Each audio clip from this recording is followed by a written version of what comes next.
सत्कार योग संगत जी, आप सभी को प्यार भरी राधा स्वामी जी। आज हम आपको संत रजब जी की साखी सुनाने जा रहे हैं। संत रजब जी संत दादू दयाल जी का शिष्य था। रजब को उनके माता पिता बचपन में ही संत दादू दयाल जी के पास छोड़ गए थे। वहीं उन्होंने उनका पालन पोषण किया। वे हमेशा गुरु जी की कुटिया में ही रहते थे। जाति से वे मुसलमान थे, पर बचपन से ही उनका मन प्रभु भक्ति में लगता था। जब वे लगभग 17 से 18 साल के हुए तो माता पिता ने सोचा कि अब इसकी शादी कर दी जाए।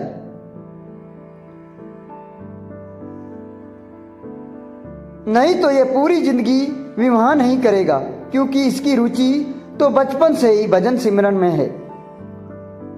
वे उसे लेने आए और गुरुजी से बोले, महात्मा जी, अब हम अपने बेटे को 1 महीने के लिए घर ले जा सकते हैं। सारे रिश्तेदार इसे याद करते हैं। 1 महीने बाद इसे वापस भेज देंगे। उनके मन में विचार था कि इसी बीच इसका विवाह कर देंगे। संत दादू दयाल जी सब जानता था। उन्होंने अनुमति दे दी। ठीक है, ले जाओ, फिर भेज देना। रजब माता पिता के साथ घर चला गया।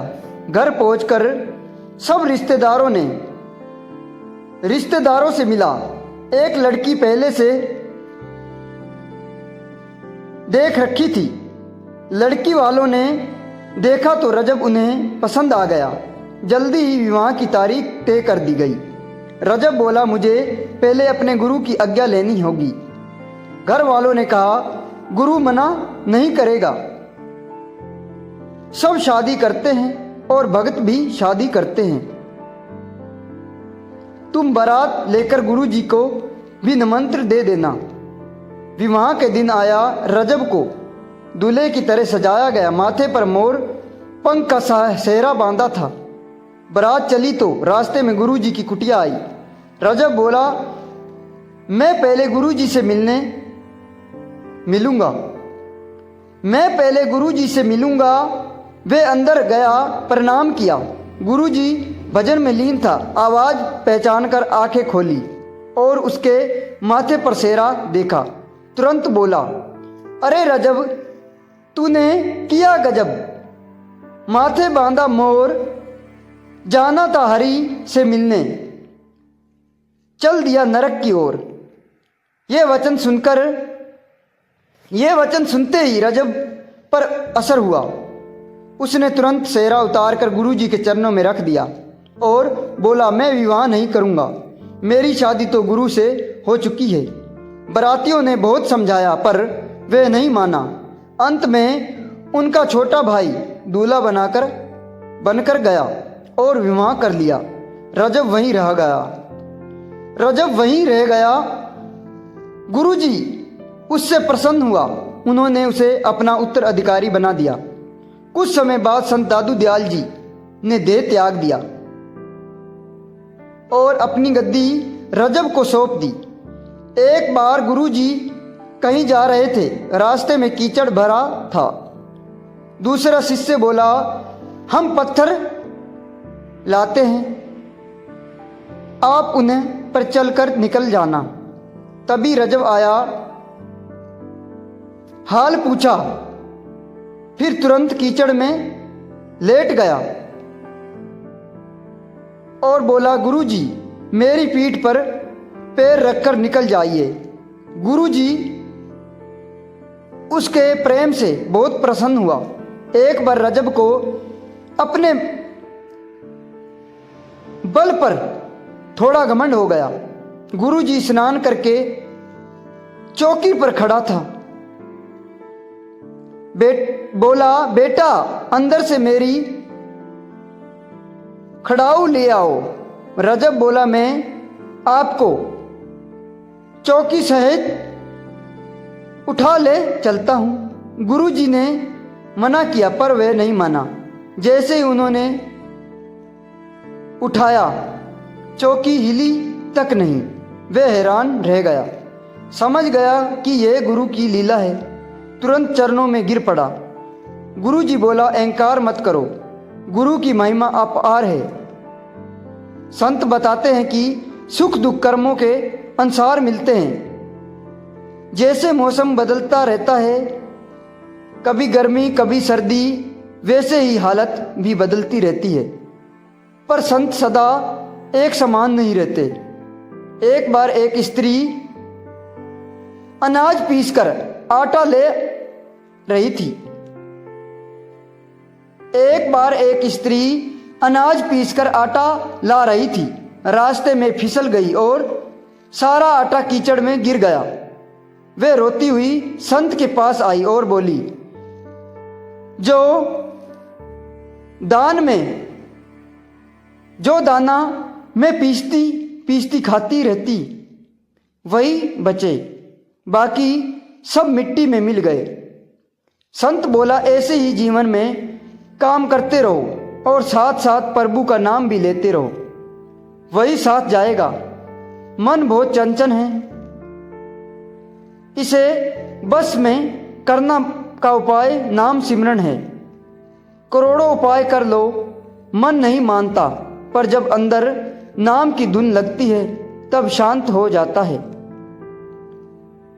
जैसे हिरण मधुर संगीत सुनकर स्थिर हो जाता है और शिकारी पकड़ लेता है। जैसे मगरमच्छ लालच में फंस जाता है, जैसे हाथी मोह में गड्ढे में गिर जाता है, और जैसे बंदर चनों के लालच में घड़ों में हाथ फंसा लेते हैं, वैसे ही मन भी वासनाओं और लालच में फंस जाता है। इसलिए संत कहते हैं, काम करते रहो पर मन प्रभु में जोड़ो, यही सच्चा मार्ग है, यही मुक्ति का रास्ता है। राधा स्वामी जी गद्दी पर बैठे, तभी भी उनके अंदर जरा भी अहंकार नहीं आया। वे पहले जैसे ही विनम्र और सेवा भाव वाले रहे। जो भी उनके पास आता वे उसे प्रेम से समझाते कि मनुष्य जीवन बहुत अनमोल है, इसे व्यर्थ मत गवाओ। यह संसार एक जरिया है, यहां कोई सदा रहने वाला नहीं। वे कहा करते थे, मनुष्य दुनिया के कर्मों में इतना उलझ जाता है कि अपने असली घर को भूल जाता है। जैसे कोई यात्री रास्ते के पेड़ की छाया को ही अपने घर समझ बैठता है, वैसे ही जीव संसार को ही सब कुछ मान लेता है। पर सच्चाई यह है कि यह सब अस्थाई है। एक बार एक व्यक्ति उनके पास आया और बोला, महाराज मेरा मन भजन में नहीं लगता, क्या करूं? संत रजब जी मुस्कुराया और बोला, मन का काम है भगाना है, तू उसे पकड़ने की कोशिश मत करें, बस छोड़ दे, जुड़ा रहे। जैसे शरारती बच्चे को काम दे दो तो वे शांत हो जाता है, वैसे ही मन को नाम दे दो, वे आगे समझता। जब मन भटकता उसे प्रेम से वापस ले आओ। डांटो मत, घबराओ मत, बार बार कोशिश करो। जैसे माँ अपने बच्चे को चलना सिखाती है, वे गिरता है फिर उठता है, वैसे ही साधक को धैर्य रखना चाहिए। संत रजब जी सेवा को बहुत महत्व देते हैं। वे कहते हैं, सेवा से मन नरम होता है और नरम मन में ही भक्ति टिकती है। कठोर मन में भक्ति वैसे ही नहीं टिकती जैसे पत्थर पर बीज नहीं उगता। वे अक्सर एक उदाहरण देते हैं, अगर खेत को जोता न जाए, पानी न दिया जाए तो बीज उगता नहीं। वैसे ही अगर मन को नम्रता और प्रेम से तैयार नहीं किया जाए तो नाम का बीज फल नहीं देता। संगत जी संतों की वाणी सीधी होती है पर असर गहरा करती है। वे हमें डराते नहीं, जगाते हैं। वे कहते हैं, समय निकल रहा है, जाग जाओ, अभी भी मौका है। संत रजब जी की सबसे बड़ी शिक्षा यही थी कि गुरु पर पूरा भरोसा रखें। जिस तरह बच्चा अपने माता पिता की उंगली पकड़कर निडर चलता है, वैसे ही शिष्य गुरु की शरण में निडर रहता है। उसे फिर किसी बात का भय नहीं रहता। अंत में वे यही कहता है, जो गुरु से जुड़ा गया उसका बेड़ा पार है, जो नाम से जुड़ गया उसका उद्धार है, और जो प्रेम से जुड़ गया उसके लिए प्रभु दूर नहीं। इसीलिए साध संगत जी, संसार का काम भी करते रहो और भीतर का नाम की ज्योति जलाए रखो। यही जीवन की सच्ची कमाई है, यही असली धन है, और यही हमारे साथ जाने वाला है। राधा स्वामी जी।